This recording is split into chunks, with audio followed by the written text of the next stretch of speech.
Okay, it is April 2nd, 2011. I decided I'd make another video. I was actually driving home from work last night, and sorry about that. Here. There. Oh, come on. There we go, that's the money.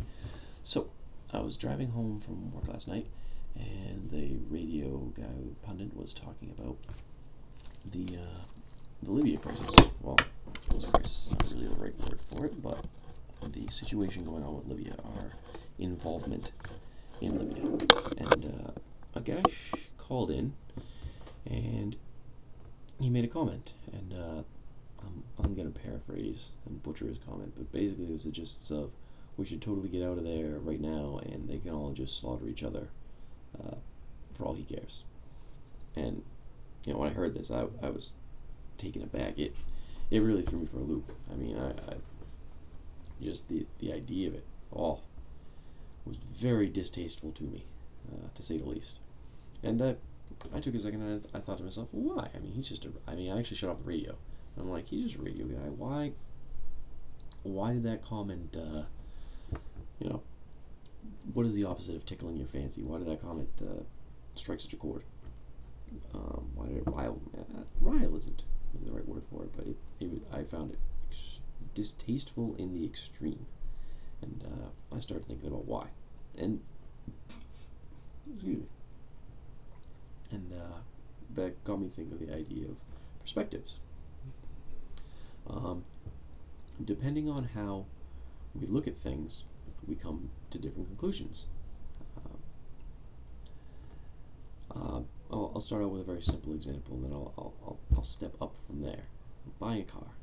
Hopefully most of you have or will at some point be buying a car. What car is right for you? Well, it depends on your perspective. If I use this perspective, this is the money perspective. I'm only thinking about financial repercussions of the car. Is it good gas mileage? Is it a cheap car? I have to repair it. This is more or less the kind of perspective I did when I got my car. I ended up picking up a Honda Civic, which not made in America. I know there's all kinds of stuff going on with that. Regardless, money perspective. So that's that choice. But that's not the only way to look at it, and that's sometimes can be a problem. Is that people don't even understand there are different ways to look at it. But anyhow, another way. This right here. No, up here. There we go. This would be the style perspective.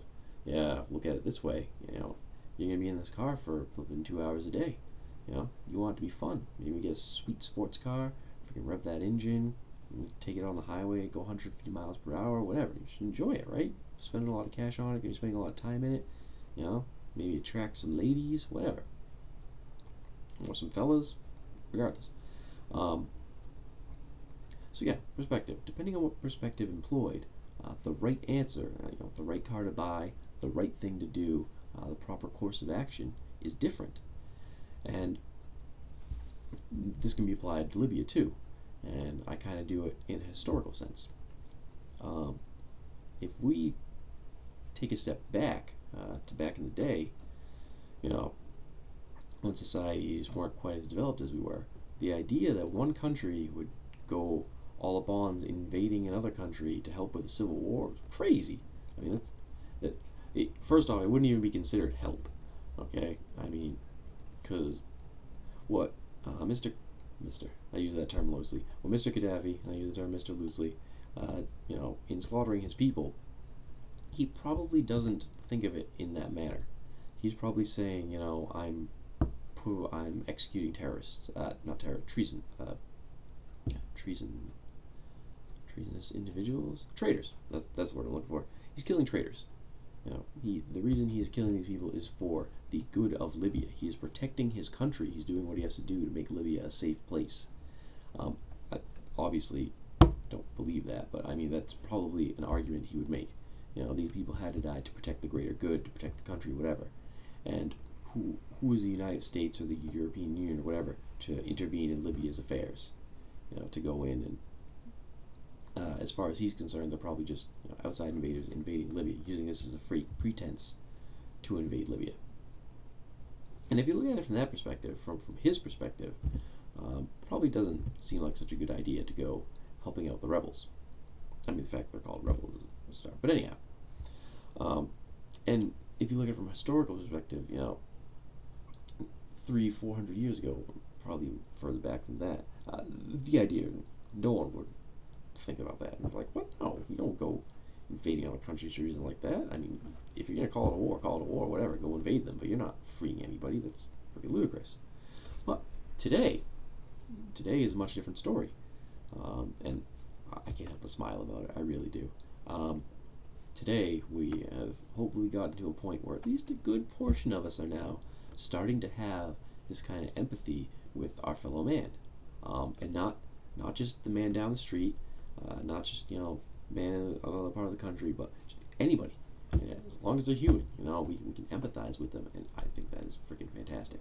So we have people in Libya who are suffering to some degree, and they go and help them.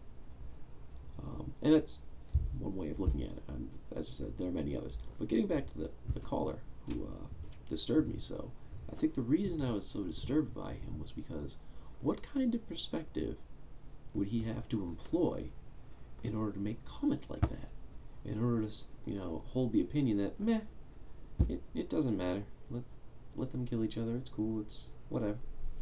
And I think that kind of callous disregard for human life is kind of sociopathic. It's kind of like how the serial killers feel about stuff like that. So I decided to make this video, throw it out there, maybe counteract some of the negative stuff going on. And if you watch this all the way through the end, next time you get in an argument, the more heated the argument, the better. Take a step back and think, what perspective are you guys employing? I mean, if I hold, alright, I'll try and angle this right. If I hold my fist like this, and you're looking at it this way, like here, right? You're looking at it this way, and you're like, hey, that fist is lit up like the sun. It's bright. Freaking, that's a bright fist. But if the guy you're arguing with is looking at it from this way, looking at the same fist, you can talk about the fist, and you're like, yeah, there's knuckles. Oh yeah, I see the knuckles. I agree with you on knuckles. There are knuckles there. But you're going to find differences in the lightness and darkness because you are looking at it differently. And I know it's a very simple example, but in terms of an argument, that's usually, you will most often find that is the problem, is that you are looking at it from different perspectives. You are weighing things differently. And that's really what you're arguing about. Most of the time, disagreements people have isn't... Rational people will always come to a rational solution. I'll leave you with that.